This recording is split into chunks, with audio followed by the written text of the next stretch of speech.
Your Vice is a Locked Room and Only I Have the Key from 1972. The Italian title is All This Shit. Like all Italian films and giallos, it has a bunch of other names. I think one is Eye of the Black Cat, and I forget the other ones. There's a bunch. But this is directed by Sergio Martino, who is one of the kings of Italian giallo films. And the cast in this movie is excellent.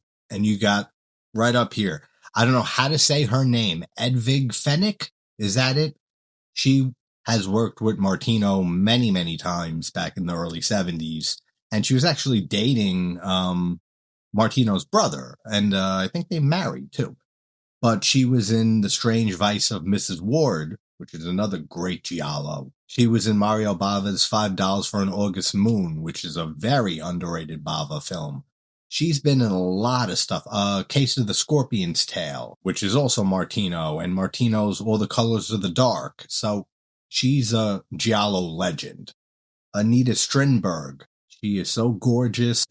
Lizard in a Woman's Skin by Fulci. This movie, she's been in a bunch of different giallos too. And Luigi Pistilli is from Twitch of the Death Nerve by Bava. He has a role in that.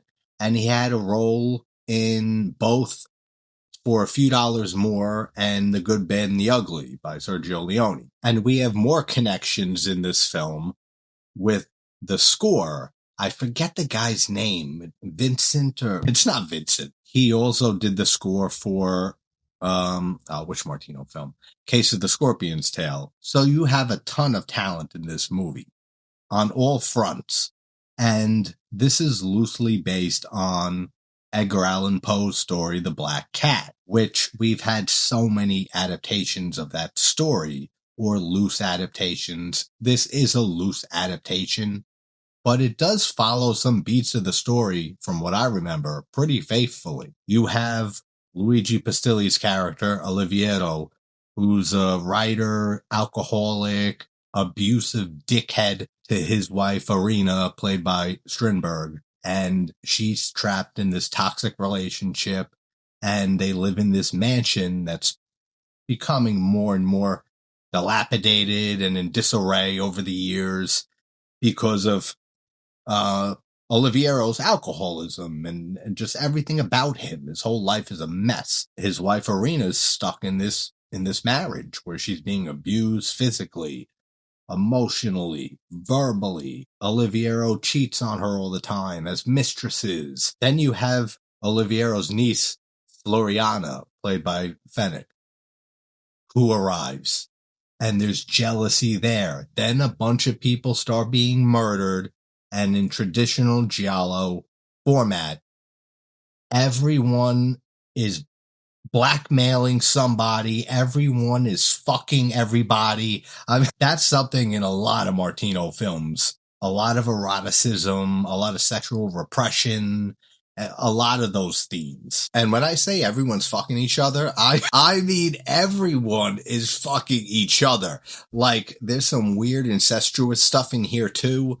Like Oliviero in his past had a incestuous relationship with his mother, and he owns the cat that was his mother's, and that's the black cat throughout this movie, who kind of bears witness to some of the murders. Oliviero's fucking his niece, Floriana. Floriana's fucking Oliviero's wife, Irina. Everyone is having sex with everybody. Just like a ton of these Italian movies. The plot's convoluted as shit, just like every Italian giallo too. There's so much going on. Everyone has an angle on somebody else. Everyone's trying to screw somebody over. Everyone's blackmailing somebody in some way. So if you're not used to giallo films, this is one of the best, in my opinion. I think this is one of the best giallo films ever made. And if you're not used to them, this would be one of the better ones to start with, just for Martino's style alone. The cinematography is gorgeous in this movie. The sound design is great. The score is fantastic. At some parts in the movie, the score sounds similar to, I always forget the composer's name because there's two of them. Giorgio, maybe? And Maurizio De Angelis, who did the score for Martino's Torso. The score in this at times sounds similar to the score in that, but it also sounds very Italian. And I don't mean like, Mamma Mia, Pizza Pie, not like that, but it sounds Italian, like more Italian than your usual, Italian film from back then. The lighting, the camera work, all of that's fantastic. The performances are all great. You got to get used to the dubbing. If not, watch the Italian version. But it does follow the Black Cat story, like I said, from what I remember, decently well.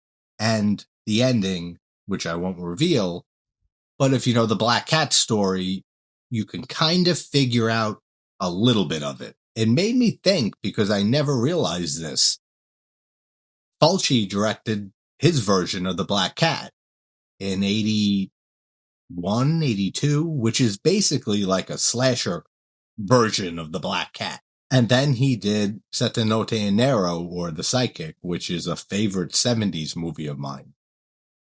And I never realized how the ending of The Psychic is straight up out of the Black Cat. So he used that same ending twice in two of his films. Didn't realize that until this watch and reminding myself about the Black Cat story. But if you haven't seen Sergio Martino's Your Vice is a Locked Room and Only I Have the Key from 72, go check it out. It's on Tubi.